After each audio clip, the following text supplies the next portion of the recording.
The sandstorm had been raging for 3 days when Lieutenant Sarah Chen received the call that would change everything.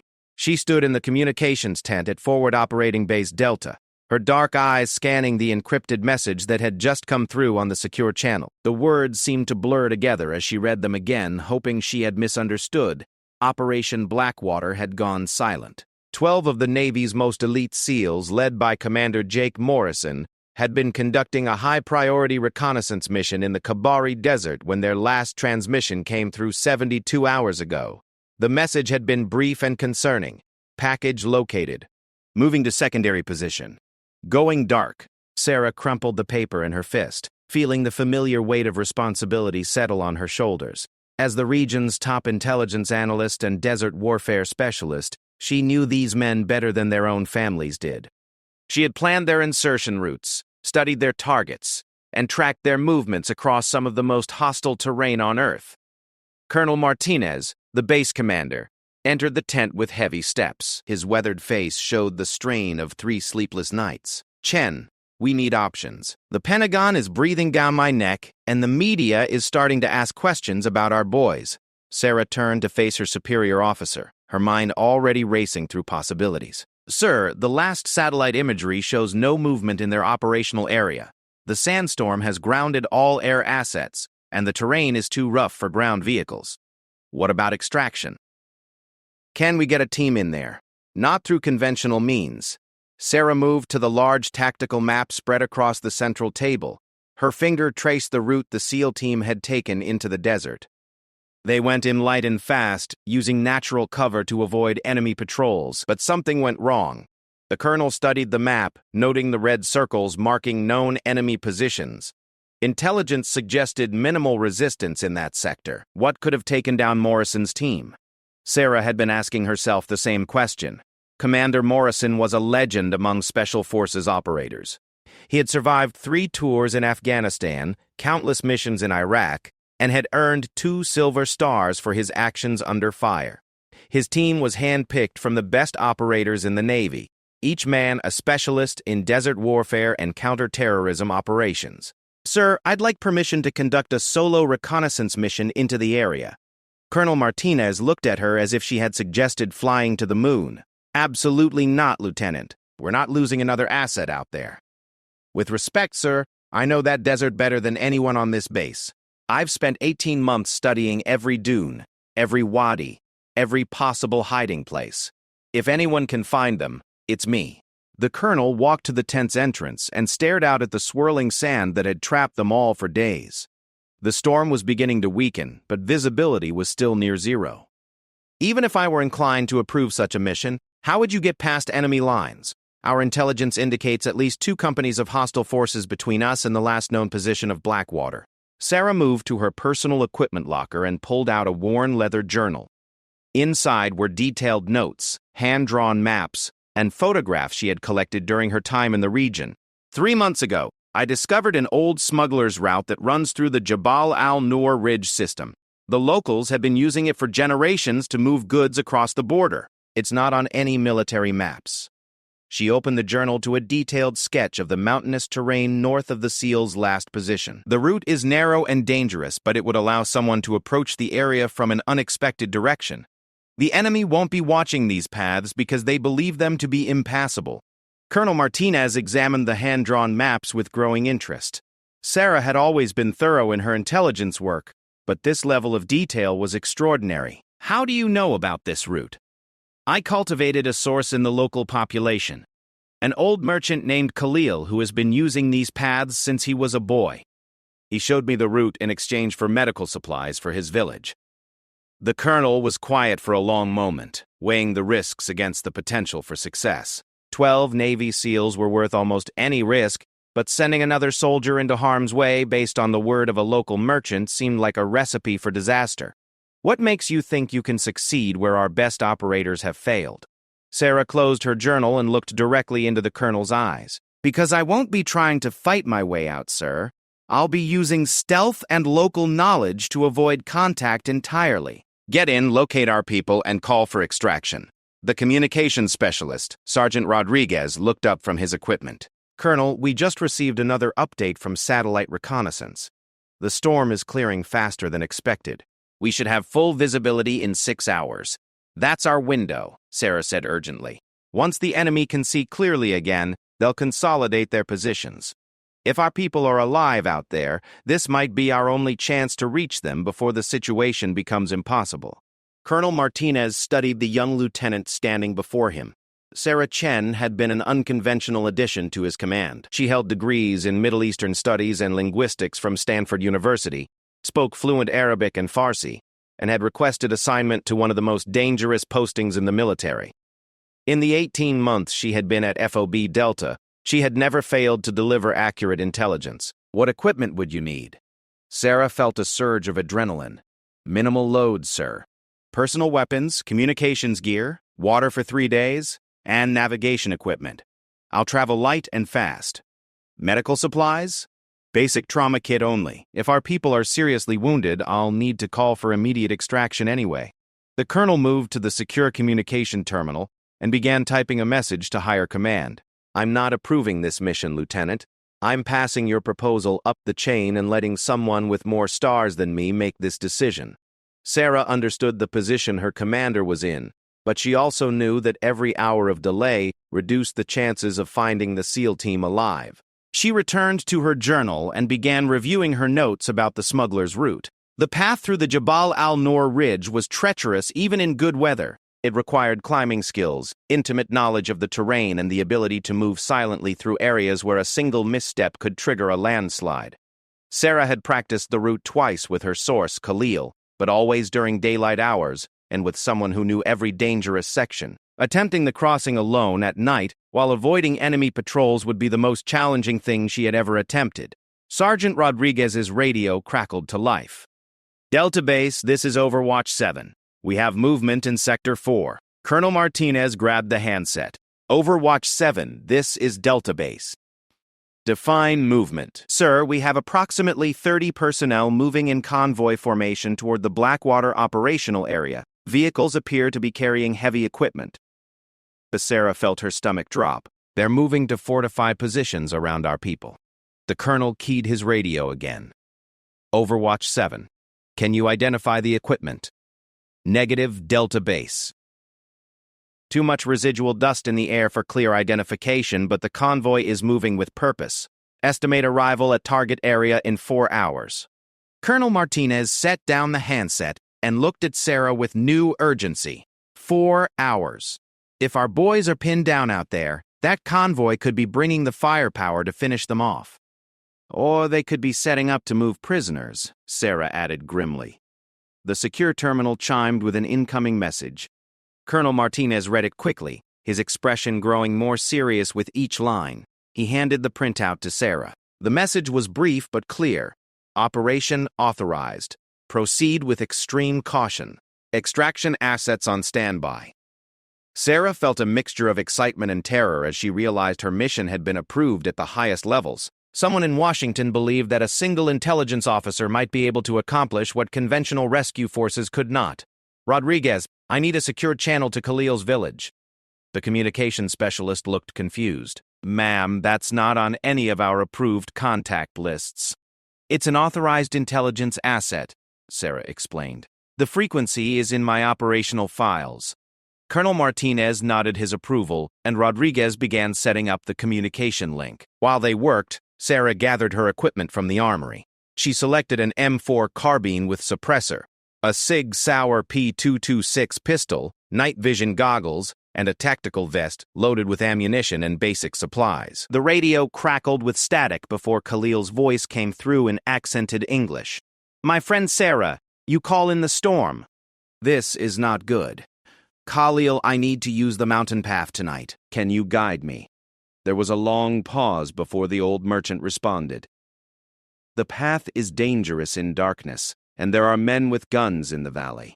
Bad men who shoot at shadows. I know about the danger, but I have friends who need help. Can you meet me at the usual place? Another pause. Longer this time. You saved my grandson's life when the fever came. I will help you, but this path may lead to your death. Understood. Can you be at the rendezvous point in 2 hours? I will be there. Bring rope, child. The crossing will test your courage. Sarah ended the communication and turned to Colonel Martinez. Sir, I'm ready to deploy.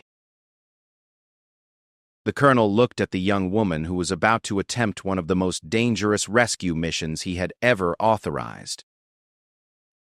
Lieutenant, I want you to understand something. If this goes wrong, we may not be able to extract you. The political situation doesn't allow for a larger military response in that area. I understand, sir, but those SEALs would do the same for any of us. Godspeed, Chen. Bring our boys home. Sarah shouldered her pack and walked into the desert night, where the last remnants of the sandstorm still swirled around the base perimeter. In the distance, she could see the faint glow of enemy campfires dotting the landscape like fallen stars. As she made her way toward the rendezvous point with Khalil, Sarah reviewed everything she knew about the missing SEAL team. Commander Morrison had been tasked with locating and identifying a high-value target believed to be coordinating terrorist activities across the region. The intelligence had been solid, the mission parameters clear, and the insertion had gone according to plan. But something had gone wrong in the desert, and now 12 of America's finest warriors were either dead or captured. Sarah quickened her pace, knowing that with each passing hour, the chances of a successful rescue grew smaller. The mountains ahead loomed like dark giants against the starlit sky, their peaks shrouded in the last wisps of the storm. Somewhere beyond those ridges, her friends and fellow soldiers were waiting for help that might never come. Unless one intelligence officer with a dangerous plan could turn the desert into something the enemy never expected, their own death trap. The meeting with Khalil took place in a dried riverbed 5 kilometers from the main base, where ancient olive trees provided cover from both satellite surveillance and ground observation. Sarah arrived first, using her night vision equipment to scan the surrounding area for any signs of enemy activity. The storm had left the landscape transformed, with new dunes formed by the shifting sands and familiar landmarks altered beyond recognition. Khalil emerged from the shadows like a ghost, his traditional robes helping him blend perfectly with the desert environment. Despite being in his 70s, the old merchant moved with the fluid grace of someone who had spent a lifetime navigating treacherous terrain. His weathered face showed concern as he studied Sarah's military equipment. "You carry too much metal, daughter," he said softly in Arabic. "The mountain path requires silence and your gear will sing against the rocks." Sarah nodded and began removing non-essential equipment from her vest. She kept only her primary weapon, ammunition, medical supplies, and communication gear. Everything else would have to be left behind. How long will the crossing take? In daylight, with good weather, 3 hours to reach the valley floor. Tonight, in darkness, with enemy patrols below. Perhaps 6 hours if Allah wills it. Khalil produced a coiled rope from beneath his robes and handed it to Sarah. "There are 3 sections where you must climb. The first is easy, like steps cut in stone. The second requires care but can be managed. The third," he paused, looking directly into her eyes. "The third has claimed the lives of young men stronger than you. Has anyone ever made the crossing alone? Once, many years ago, a young woman fled across these mountains carrying her infant son. She was running from men who would have killed them both. I found her body at the bottom of the third climb, but the child survived." Khalil's voice carried the weight of old grief. "The mountains do not distinguish between the pure of heart and the wicked. They claim both equally." Sarah secured the rope to her pack and checked her equipment one final time. "If I don't return by dawn, tell the Americans what happened here." "You will return," Khalil said with quiet confidence. "The desert told me this in a dream, but the path you walk afterward will be darker than any mountain crossing." Before Sarah could ask what he meant, the old merchant had melted back into the shadows, leaving her alone with the looming peaks ahead. She activated her night vision goggles and began the ascent toward the smuggler's path. The first hour of climbing proved easier than expected. Khalil had been right about the initial section resembling stone steps. Generations of travelers had worn footholds into the rock face, creating a natural stairway that wound upward through a narrow canyon. Sarah made good time, pausing only to listen for sounds of pursuit or enemy activity below. At the halfway point, she reached a natural shelf in the rock where travelers traditionally rested before attempting the more challenging sections ahead. Sarah used the opportunity to check in with base using her encrypted radio. Delta Base, this is Nomad 1. Beginning second phase of approach. Colonel Martinez's voice crackled through the static.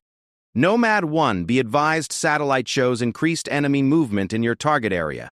Count approximately 50 personnel now in the vicinity of Blackwater's last position. Sarah felt her blood run cold. 50 enemy fighters represented a significant force concentration, far more than the intelligence estimates had suggested. Any sign of our people? Negative contact from Blackwater team. Nomad 1, you are authorized to abort if situation appears untenable. Understood, Delta Base. Continuing mission. Sarah clicked off the radio and stared out across the desert valley below. In the distance, she could see the flickering lights of enemy campfires spread across the terrain like a constellation of malevolent stars. Whatever had happened to Commander Morrison's team, they were now trapped in the center of a hostile army. The second climbing section required all of Sarah's concentration. The path became a narrow ledge carved into the cliff face, barely wide enough for a single person. To her right, the mountain wall rose vertically for hundreds of feet. To her left, empty space dropped away into a darkness so complete that her night vision equipment could not penetrate to the bottom. Step by careful step, Sarah made her way along the ledge. The wind had picked up as she gained altitude, and occasional gusts threatened to tear her from the narrow path. Halfway across the traverse, she heard the distinctive sound of helicopter rotors echoing through the valley below. Sarah pressed herself against the rock wall and watched as two enemy aircraft swept across the desert floor with searchlights blazing. They were conducting a systematic search pattern, methodically examining every possible hiding place where the SEALs might have taken shelter. They're hunting, Sarah whispered to herself. The presence of aircraft meant that Commander Morrison's team was still evading capture, but it also meant that the enemy was growing increasingly desperate to locate them. After the helicopters passed, Sarah resumed her crossing of the ledge. Near the end of the traverse, she encountered her first real obstacle. A section of the path had collapsed, leaving a gap of nearly 10 feet that had to be bridged. Sarah examined the area carefully with her night vision equipment, looking for alternative routes. Above the gap, an ancient iron spike had been driven into the rock, probably left by smugglers decades earlier. Sarah secured her rope to the spike and prepared to rappel across the void. The procedure should have been routine for someone with her training, but the darkness and exposure made every movement feel precarious. She swung across the gap and landed hard on the opposite side, her boots scraping against the loose rock. For a terrifying moment, she felt herself sliding backward toward the edge, before managing to grab a handhold and pull herself to safety. The third climbing section began immediately after the gap crossing. Here, the smuggler's path became a nearly vertical ascent up a chimney formed by two massive rock formations. Sarah looked up and could barely make out the distant opening where starlight filtered down from above. This was the section Khalil had warned her about, the climb that had claimed the life of the desperate mother fleeing across the mountains years earlier. Sarah secured her rope and began the ascent, using a technique called chimney climbing where she braced her back against one wall while pushing with her feet against the opposite surface.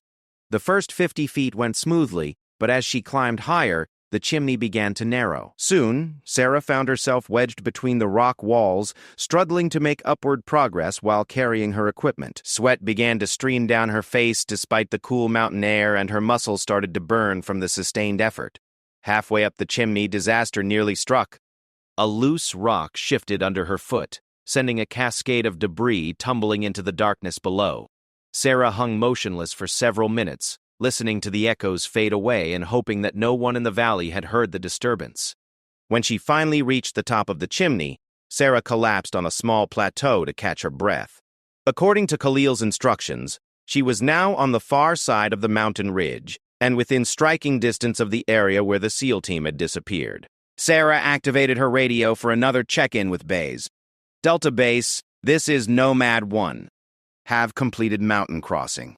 Beginning descent toward target area. Nomad 1 update on enemy activity. Satellite imagery shows large convoy has reached the operational zone. Enemy appears to be establishing a permanent presence in the area.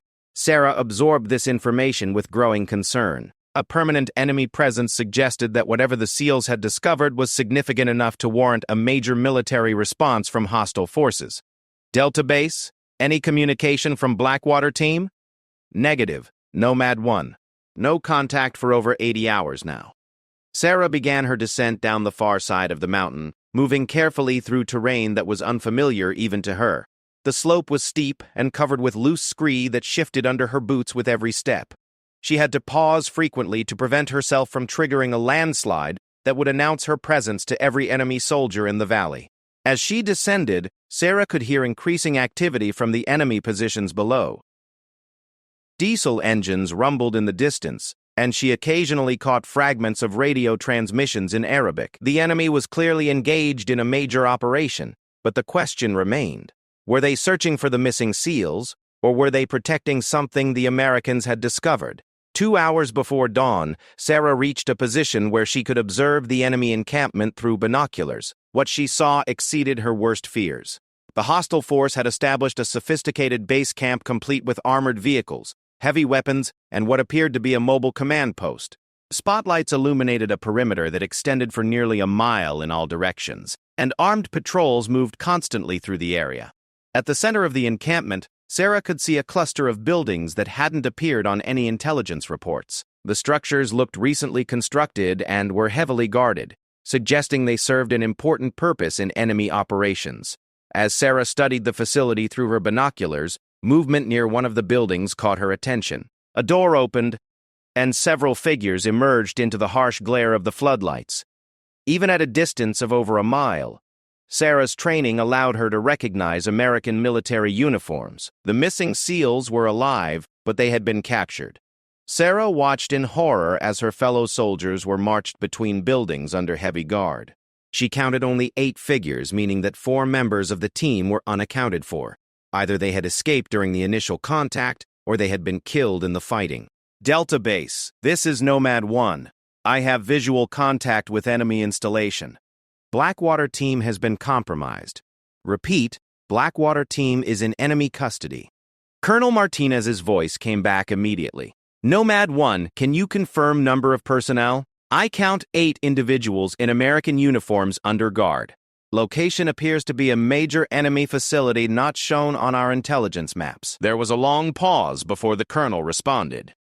Nomad 1, your mission parameters have changed. You are ordered to observe and report only. Do not attempt rescue operations. Sarah understood the reasoning behind the order, but it didn't make the situation any easier to accept. 8 Navy SEALs were being held prisoner less than a mile from her position, but any attempt at rescue would be suicide against such overwhelming enemy numbers. Understood, Delta Base. Continuing observation. Sarah settled into a concealed position among the rocks and began a systematic study of the enemy facility. If a rescue operation was going to be possible, it would require detailed intelligence about guard patterns, facility layout, and enemy capabilities. As the first light of dawn began to illuminate the valley, Sarah realized that she was looking at something far more significant than a simple military outpost. The buildings below were part of a major terrorist training facility, complete with weapons storage areas, vehicle maintenance shops, and what appeared to be a communications center capable of coordinating operations across a wide geographic area. Commander Morrison's team had stumbled upon one of the most important terrorist installations in the region, and their capture represented an intelligence disaster of the highest magnitude. The SEALs possessed detailed knowledge of American military capabilities, operational procedures, and classified information that could compromise ongoing missions throughout the theater. Sarah activated her camera and began documenting everything she could see. The intelligence value of her observations might be the only positive outcome of a mission that had already cost the lives or freedom of America's most elite warriors. But as she watched the sun rise over the enemy encampment, Sarah began to formulate a plan that was so dangerous, so unlikely to succeed, that she knew her superiors would never approve it. Sometimes, she thought, the best military operations were the ones that command never learned about until after they were completed. Sarah spent the entire day observing the enemy facility, carefully mapping guard rotations, identifying key personnel, and documenting the layout of the complex. Through her high-powered binoculars, she could see that the terrorist organization had invested heavily in creating a sophisticated training and coordination center. The main building appeared to house a command center where senior leaders conducted planning sessions throughout the day. Sarah watched as maps were spread across tables and groups of men pointed at various locations, while engaged in animated discussions. Whatever operations they were planning, the scale suggested regional rather than local objectives.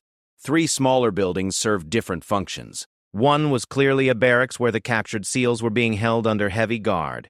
Another contained what appeared to be weapons and explosive storage, based on the careful way personnel approached and the specialized equipment Sarah could observe being moved in and out. The third building intrigued Sarah the most. Throughout the day, she watched as individuals arrived by helicopter and vehicle, were escorted inside for meetings lasting several hours, and then departed. The pattern suggested this was where terrorist leaders from across the region came to receive orders, funding, or specialized training. A terrorist headquarters, Sarah murmured to herself as the significance became clear. Commander Morrison's team hadn't just stumbled upon a training facility. They had discovered the central coordination point for terrorist operations across multiple countries. As evening approached, Sarah noticed changes in the activity pattern below. The number of guards around the barracks building increased, and she could see prisoners being moved under heavy escort. Through her binoculars, she confirmed that all 8 captured SEALs appeared to be alive and relatively unharmed, though their hands were bound and they moved with the careful gait of men who knew their captors wouldn't hesitate to use violence. Sarah activated her radio for an evening report to base. Delta Base, this is Nomad 1. Enemy facility appears to be Major Terrorist Coordination Center. Confirmed 8 Blackwater personnel alive and in custody. Nomad 1 extraction team is standing by. Can you reach designated pickup zone?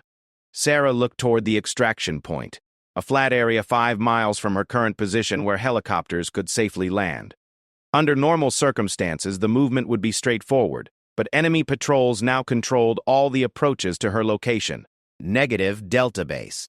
Area is too heavily patrolled for safe movement to extraction zone. Colonel Martinez's voice carried evident frustration. Nomad 1, you've completed your mission. We have the intelligence we need about enemy strength and disposition. Your orders are to exfiltrate immediately. Sir, I need another 12 hours to complete tactical assessment of the facility. Absolutely not, Lieutenant. You've been in position for 18 hours. The longer you remain, the greater the chance of discovery.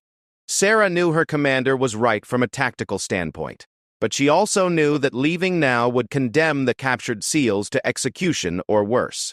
Once the terrorists realized that their facility had been compromised, they would either kill their prisoners to eliminate witnesses or move them to a location where rescue would be impossible. Understood, Delta Base. Beginning movement toward extraction zone. Sarah clicked off the radio with no intention of following her orders. Instead, she began implementing a plan that had been forming in her mind throughout the day of observation. If she couldn't rescue the SEALs through conventional means, perhaps she could create enough chaos and confusion to give them a chance to escape on their own. The key to her plan lay in the facility's greatest weakness, overconfidence. The terrorist leaders had built their headquarters in a remote location where they felt secure from attack. Their security measures were designed to prevent infiltration or escape, but they weren't prepared for someone who had no intention of surviving the mission. As darkness fell, Sarah began her approach to the facility. She moved slowly and carefully, taking advantage of the rocky terrain to remain concealed from the regular patrols. Her objective wasn't the barracks where the SEALs were held, but the weapons storage building she had observed throughout the day. The approach took nearly 3 hours, as Sarah navigated around sentry positions and avoided the routes that patrols used for their regular circuits. Several times she had to remain motionless for long periods as guards passed within feet of her hiding places. At midnight, Sarah reached a position 50 meters from the weapons storage facility. 2 guards stood at the entrance, but their attention was focused outward rather than on the possibility of someone approaching from the rocky hills behind the building. Sarah had noticed during her day-long observation that the guards changed shifts every 4 hours, and that there was always a brief moment during the transition when both sets of sentries were distracted by the handover of duties. Her watch showed that the next shift change would occur in 20 minutes. She used the time to study the building more carefully. The structure was solidly built but showed signs of hasty construction. More importantly, she could see that one corner of the building was positioned against a large boulder, creating a blind spot in the security coverage. When the guards changed shifts, Sarah moved. She sprinted across the open ground and pressed herself against the boulder, remaining motionless while listening for any indication that she had been observed.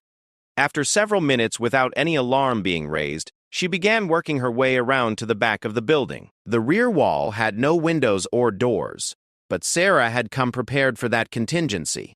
She pulled a small explosive charge from her pack and carefully placed it against what appeared to be the weakest section of the wall. The charge was designed for breaching operations and would create an opening large enough for a person to pass through. Before activating the explosive, Sarah moved to a position where she could observe the entire facility. Her plan required precise timing, and she needed to see the results of her actions to determine when to proceed to the next phase. The explosion, when it came, was much louder than Sarah had expected. The blast shattered the night silence and immediately triggered a response from every guard position in the facility. Floodlights blazed to life, alarms began wailing, and armed men poured out of buildings throughout the complex.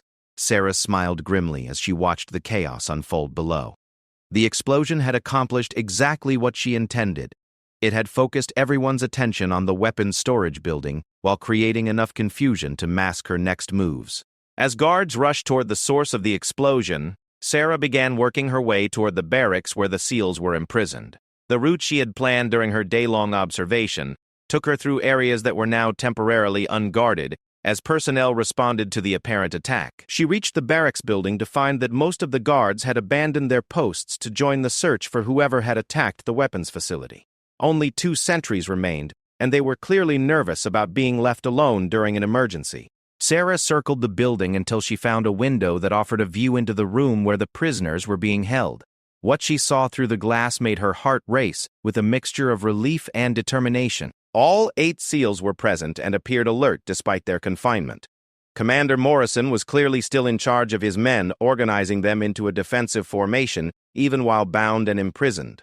Sarah could see that they had already begun working to free themselves from their restraints, suggesting that they were prepared to take action if an opportunity presented itself.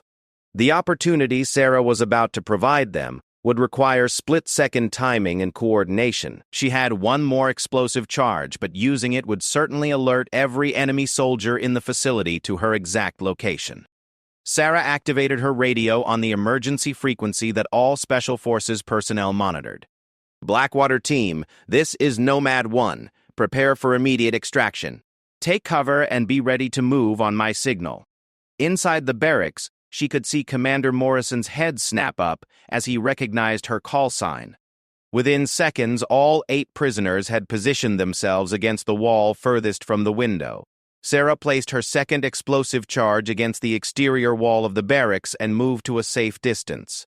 This blast would be the signal for the SEALs to break out of their prison, but it would also bring every enemy fighter in the facility directly to their location. The explosion lit up the night sky and sent debris flying across the compound. Before the echoes had faded, Sarah could see the SEALs pouring through the breach in the wall.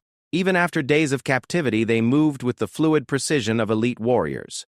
But their freedom would be short-lived unless Sarah could provide them with a way out of the facility. The compound was surrounded by open ground that offered no cover, and enemy reinforcements were already converging on their position. Sarah keyed her radio again. Blackwater Leader, this is Nomad 1. What's your ammunition status? Commander Morrison's voice came back immediately. Nomad 1, we are Winchester on all weapons. Need immediate resupply and extraction support. Sarah had expected this answer. Prisoners weren't typically allowed to keep their weapons, and 8 unarmed SEALs would be recaptured within minutes despite their combat skills. Blackwater Leader weapons cache is located in burning building to your northeast. Suggest immediate acquisition before enemy reorganizes. Through her binoculars, Sarah could see Morrison studying the tactical situation. The weapons storage building was now fully engulfed in flames from her initial explosive charge, but military weapons were built to withstand extreme conditions. If any firearms had survived the blast and fire, they would be found in that building. Nomad 1, enemy strength appears to be company-sized force, with heavy weapons support. Recommend immediate air support for extraction. Sarah had been dreading this moment. She had to tell America's most elite warriors that no help was coming, that their survival depended entirely on their own skills and whatever assistance she could provide. Blackwater Leader, be advised extraction assets are not available due to enemy air defenses. You are authorized to execute independent escape and evasion. There was a long pause before Morrison responded. Understood, Nomad 1. What's your position and status? Sarah looked out across the compound where muzzle flashes now lit up the darkness, as enemy fighters engaged the escaped prisoners. The SEALs had managed to reach the weapon storage building and were apparently finding usable equipment despite the fire and damage. Blackwater Leader, I am in Overwatch position with clear view of facility. Can provide limited fire support and tactical guidance. Roger, Nomad 1. Recommend we execute breakout to the north. Can you provide covering fire? Sarah studied the northern approach through her binoculars. It offered the best terrain for concealment once the SEALs cleared the immediate facility area, but it was also heavily guarded by enemy positions that would be difficult to suppress with her limited ammunition. Blackwater Leader, north approach is heavily defended. Suggest alternative route to the east through the Wadi system. Negative, Nomad 1. East approach leads directly into enemy reinforcement route. We go north or we don't go at all. Sarah realized that Commander Morrison was right. The eastern route would take the SEALs directly into the path of enemy reinforcements that were streaming toward the facility from outlying positions. The northern escape route was dangerous, but it was their only realistic option. Understood, Blackwater Leader. We'll provide covering fire on your signal. Be advised, I have limited ammunition for sustained support. Sarah repositioned herself to get the best possible field of fire on the enemy positions blocking the northern route. Through her scope, she could see at least a dozen enemy fighters in defensive positions among the rocks. Taking on those odds with a single rifle was beyond optimistic, but Sarah had one advantage that might even the playing field. The enemy had no idea where she was located, and her elevated position gave her clear shots at targets that thought they were safely concealed. Nomad 1 Blackwater team is ready to move. Initiate covering fire in 3, 2, 1, mark. Sarah began firing as rapidly as accuracy allowed, sending precisely aimed shots into the enemy positions north of the facility. Her training and elevated position allowed her to achieve devastating effects as enemy fighters fell to shots they never saw coming. But even as her covering fire suppressed the northern defenders, Sarah could see enemy reinforcements moving to surround her position. Once they located her firing position, she would be overwhelmed within minutes. The race was on. Could the SEALs escape through the gap she was creating before the enemy eliminated her ability to provide covering fire? The answer would determine whether her desperate plan would save 8 American lives or simply add one more casualty to an already tragic situation. The battle for the northern escape route intensified as Sarah continued her covering fire while enemy forces closed in on her position. Through her scope, she could see the SEAL team moving with tactical precision through the chaos she had created. But their progress was slower than she had hoped. Commander Morrison's team had recovered weapons from the damaged storage facility, but they were operating without their normal complement of specialized equipment. Each movement had to be carefully coordinated to avoid friendly fire incidents while maintaining pressure on enemy positions. Nomad 1, Blackwater Leader. We're taking heavy fire from concealed positions on the ridgeline. Can you identify specific targets? Sarah shifted her aim to the areas Morrison had indicated and immediately spotted the problem. Enemy fighters had established a crossfire zone, using positions that were invisible to anyone at ground level, but clearly visible from her elevated observation post.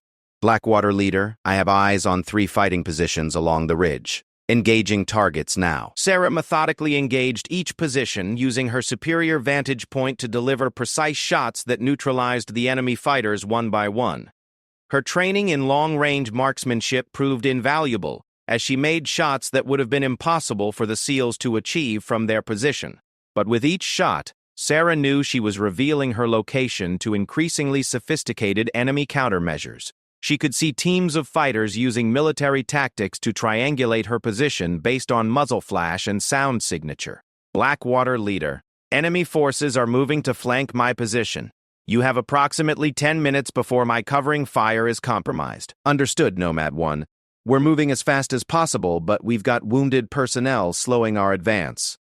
Sarah felt her heart sink as she realized that some of the SEALs had been injured during their captivity or in the fighting since their escape.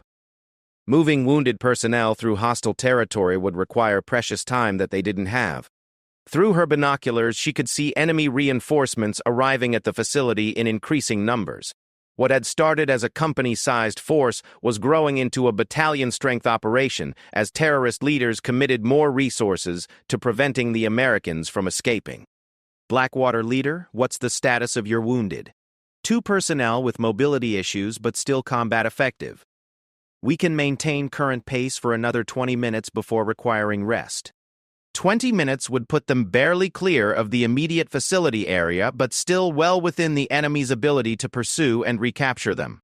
Sarah needed to buy them more time, and she was rapidly running out of ammunition to do it.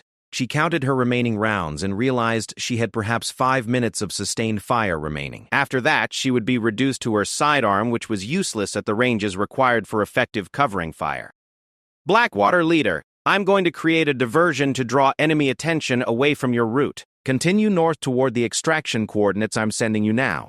Sarah transmitted GPS coordinates for a location 15 miles north of the facility where the terrain would provide natural concealment for a helicopter landing.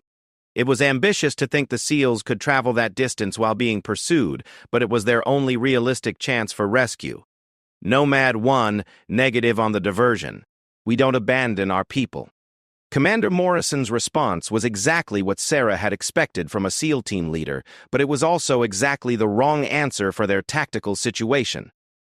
Every minute they delayed increased the chances that enemy forces would surround them completely. Blackwater leader, this is not a request. You have 8 American lives depending on reaching that extraction point. I can buy you the time you need, but only if you move now. Sarah could hear gunfire increasing in intensity as enemy forces closed in on both her position and the escaping SEALs. The battle was reaching a crescendo that could only end with the complete victory of one side or the other. She made a decision that went against every instinct of military training, but aligned perfectly with her understanding of the larger strategic situation. Instead of continuing to provide covering fire from her concealed position, Sarah gathered her remaining ammunition and began moving toward the enemy facility. If she could create enough chaos at the heart of the terrorist complex, it might draw attention away from the SEALs long enough for them to reach safety.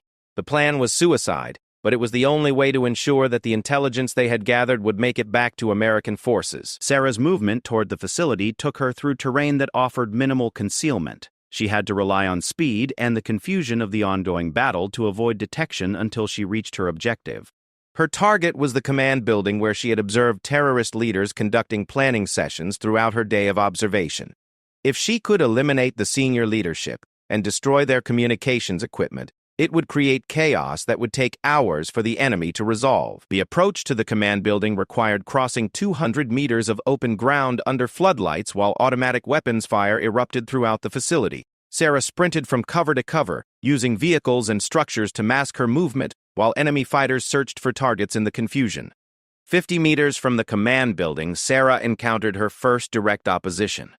An enemy fighter emerged from behind a truck and raised his weapon to engage her. Sarah's training took over as she dropped to a firing position and eliminated the threat with 2 quick shots before continuing her advance. The entrance to the command building was guarded by 2 fighters, who were clearly more alert and better trained than the facility's regular security personnel. Sarah realized these were probably bodyguards assigned to protect the terrorist leadership inside. She had 1 fragmentation grenade remaining in her equipment, originally intended for emergency use if her position was overrun.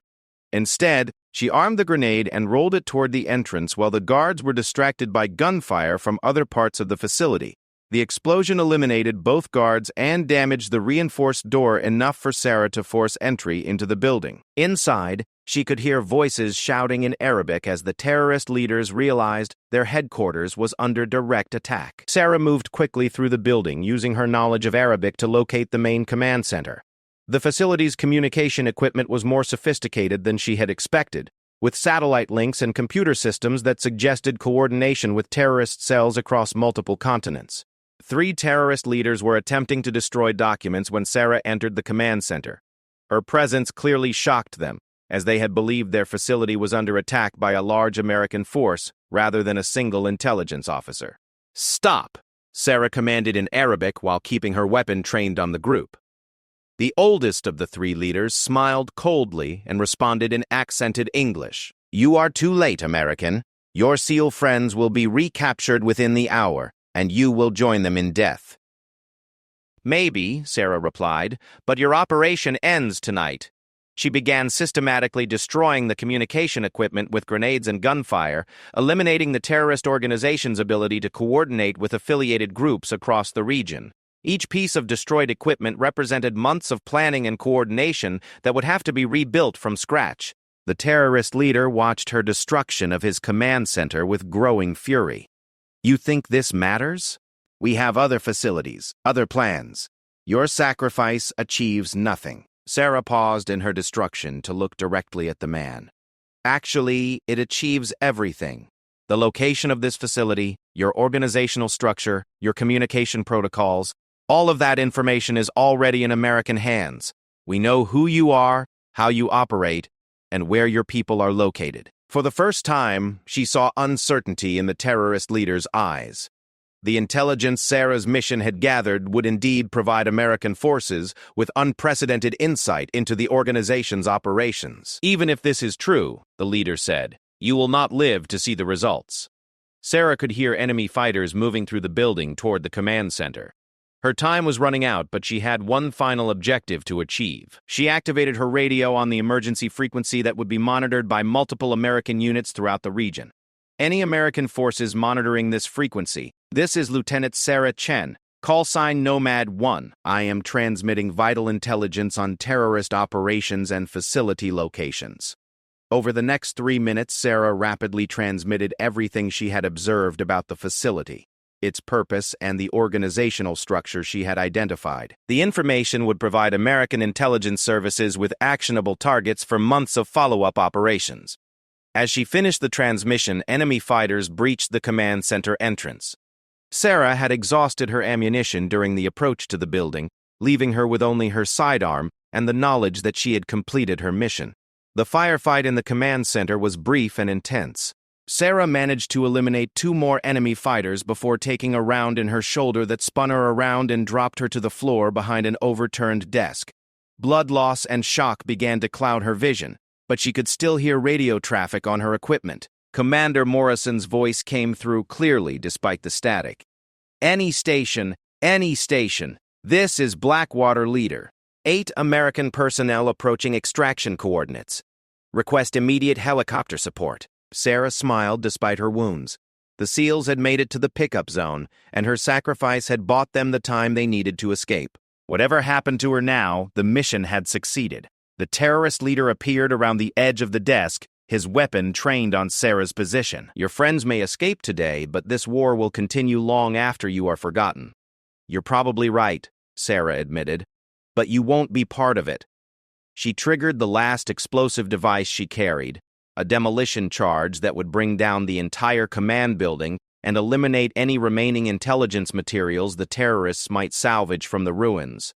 The explosion lit up the desert night sky like a miniature sun, visible for miles across the landscape. At the extraction coordinates 15 miles away, Commander Morrison and his team watched the distant flash as American helicopters swept in to carry them to safety. 3 days later, Sarah regained consciousness in a military hospital in Germany. Her injuries had been severe, but skilled medical personnel had managed to save her life using techniques pioneered in combat zones around the world. Colonel Martinez was sitting beside her bed when she opened her eyes. Welcome back, Lieutenant. You've been unconscious for 60 hours. The SEALs? Sarah's voice was barely a whisper. All 8 recovered safely. Commander Morrison sends his thanks and says the drinks are on him for the rest of your career.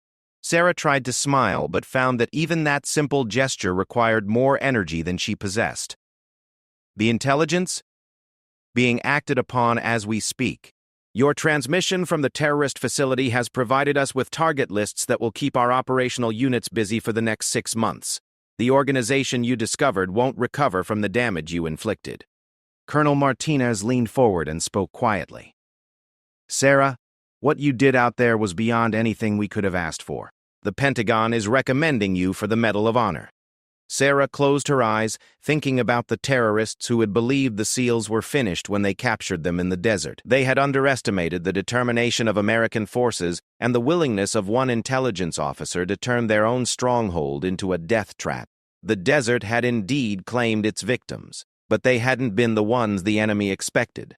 When Sarah opened her eyes again, she looked out the hospital window toward the distant horizon where other battles were being fought by other soldiers who would never give up on their fellow Americans. The war would continue, but thanks to her mission, it would be fought with better intelligence, clearer targets, and the knowledge that even the most desperate situations could be turned around by courage, determination, and the refusal to abandon those who served alongside her. The terrorists had been wrong about one thing. Sarah's sacrifice had achieved everything, and she had lived to see the results.